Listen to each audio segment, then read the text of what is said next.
আজকে বর্তমানকার সময়কার উত্তরবঙ্গের এবং এই বাংলাদেশের হাজারো যুবকের ক্রাশ, বর্তমান সময়কার সবচেয়ে সুদর্শন এবং সুন্দরী নারী এবং ফুটবলকে প্রতিনিধিত্ব করতে, ফুটবলকে যে মহিলা ফুটবল প্রতিনিধিত্ব করি, মহিলা ফুটবলকে, আজকের ওই মানুষটা, ওই মেয়েটি স্বপ্না আক্তার জিল আজকে আমাদের মাঝে এসেছেন।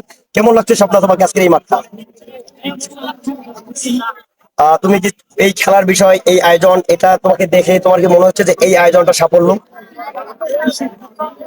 তুমি কি চাও এই মাঠে প্রতিনিয়ত এর থেকে আরো বেশি দর্শক হোক, এই আয়োজনটা আরো প্রাণবদ্ধ হোক?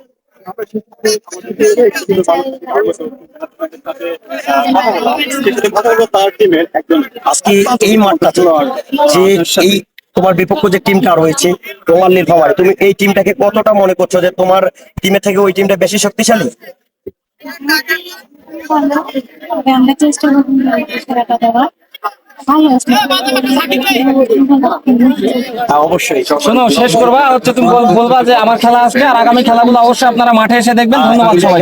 তুমি অবশ্যই চাইবা যে এই জায়গায় যাতে দর্শকের বেশি হয়, দর্শকের আগমনটা বেশি হয়, এ ব্যাপারে